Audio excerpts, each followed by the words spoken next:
President Poole, can you deliver the alumni report? Certainly. Thank you, Chair Eisen, and good morning, everyone. I would like to add my voice to the chorus yesterday, congratulating the team in academic and student affairs, and especially Jeff Gold, on the monumental task of the new dashboards that they rolled out. I watched the graphic of the icons of students moving toward graduation with great interest because each one represents a future alumnus, someone whose experiences in and outside of the classroom will shape their lifelong relationship with the university. Someone who, with proper stewardship and opportunities for involvement, can reach back and improve the opportunities for the students and soon-to-be alumni coming behind them. Many of the icons also represent people who are currently alumni, so I'm proud today to be one of the green people depicted on the graph. There were several questions that arose in the discussion about the journey that green people took as they moved toward graduation. I'm sure that alumni would be open to sharing more about their path if that would be helpful moving forward. Tomorrow, leaders of the Alumni Council will meet with Dr. Miners and others from the Graduation Initiative 2025 team to plan the next steps of how our 3.3 million alumni can be a part of moving more of our students toward graduation and successfully launching their careers. As Dr. Miner mentioned yesterday, the Alumni Council spring meeting will be dedicated to formalizing how we can achieve win-win of enhancing student success by offering meaningful volunteer opportunities to our alumni. We will be encouraging our campus alumni directors to familiarize themselves with their campus plans and to seek out opportunities for alumni engagement in these efforts. I'd like to thank Dr. Blanchard, Dr. Miner, and their team. We are very excited about the synergy and, of course, the 500,000 new alumni that will result from this partnership. Last week, I had the opportunity to attend one of our system-wide alumni events, the Southern California Alumni Mega Mixer, which was held in Irvine. Over 350 alumni and friends from 17 campuses registered for this sold-out event. The power of the CSU network was in full force as alumni networked both personally and professionally. This was a powerful reminder of the great things that can happen when you put CSU alumni together in a room. They met with representatives from the campuses to find more ways to become involved on campus and to support the university. I truly want to thank our CSU Long Beach student assistant here at the Chancellor's office, Sam Camarena, for organizing that event. He did a great job as a student, and our student association should be really proud of him. We look forward to our upcoming system-wide alumni receptions in Washington, D.C. and New York in the spring. Briefly regarding budget advocacy, the Alumni Council recently attended our budget advocacy training conference at Cal State Fullerton, and we look forward to being an active advocate on behalf of the trustees' 2017-18 budget request.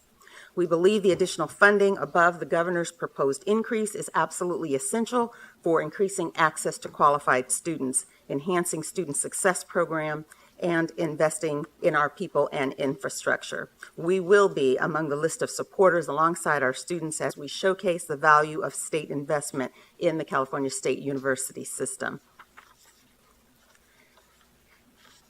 Today, in further recognition of our CSU family of veterans, I'm very proud to introduce our alumni guest speaker, Sergeant Michael Bailey. Sergeant Bailey is a 2015 graduate of Cal Poly Pomona with a degree in political science. He currently attends law school with future ambitions of serving his community by being a public defender. Sergeant Bailey served in the United States Marine Corps from 1998 to 2009 and was deployed 3 times, twice in combat. Sergeant Bailey currently is the outreach coordinator for Cops for Kids and Communities, a nonprofit that provides opportunities to disadvantaged youth. He comes from the CSU family. His father is a dean at Cal Poly San Luis Obispo, and his mother is a faculty member.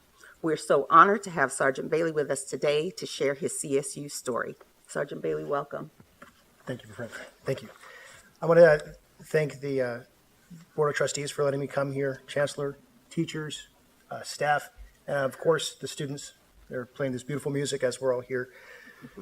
I guess I'm the closer, so this is the feel-good story. So I will tell the story as feel-good as I can. I've been a part of the CSU family since I was a child. All I remember is going to Cal Poly San Luis Obispo events. I remember Poly Royal, I think it was supposed to be called. I remember Thank you, Bud Light. I'm sorry, open house now. But I remember my parents entertaining students on almost a weekly basis. And as a child, it didn't really mean anything to me except for there were just more people in the house, so I had to fight for less food. Kind of annoying at times, but I got over it. In 1996, I graduated from high school, and much to my parents' chagrin, in '98, I joined the Marine Corps. That was probably the worst day of their lives dealing with me, but they got through it very, very well. 11 years later, I decided to hang it up, and in 2009, I searched for a college. I got to a community college in which I acted like a community college student does. I showed up to school, I did my work, and I left. I applied to Cal Poly Pomona. I got accepted, kind of. I got an acceptance letter, but I didn't really pay attention to it.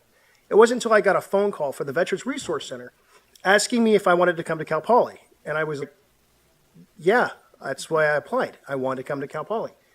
Well, I needed a lot of paperwork done, and I needed a lot of work in order to get in.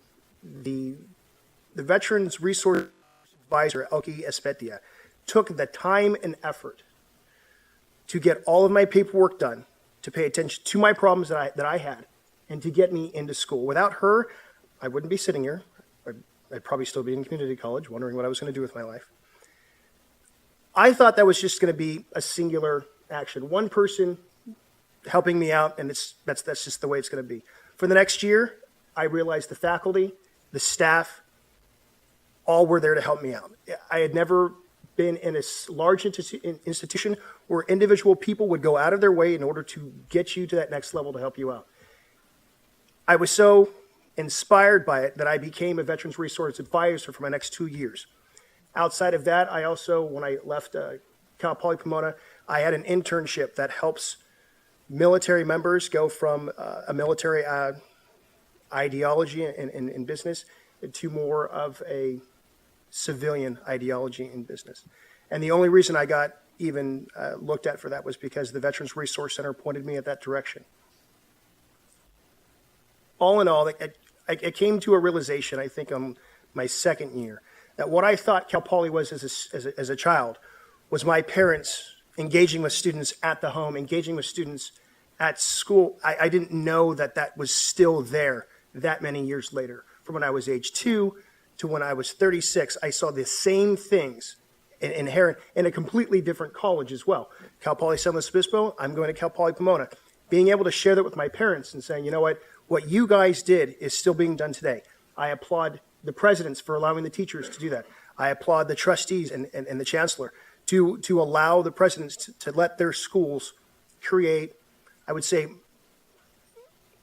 small places inside the colleges where people like veterans and you got SQE to find their place to be able to become successful in these institutions. It's made me a lot of who I am today, not as brash and a lot nicer, a lot easier to get along with.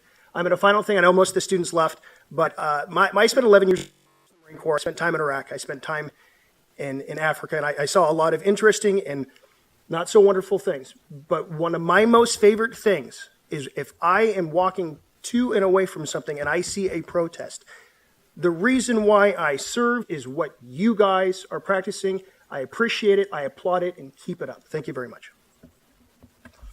Thank you.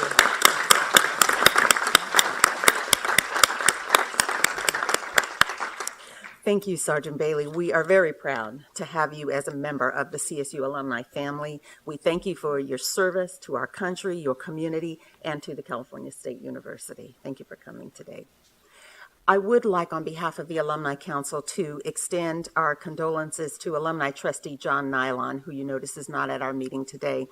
John lost his mother, I believe, this past week, and so we just want him and his family to know that we are keeping him and them in our hearts and prayers, and we ask you to do the same. And finally, I would like to welcome back our former Alumni Council Executive Committee member, Jimmy Thompson. She is an alum of Cal State in Dominguez Hills. Welcome back, Jimmy. I see you got the Green People memo today, so good job. Another wonderful alum. Chair Eisen, that concludes my report. Thank you.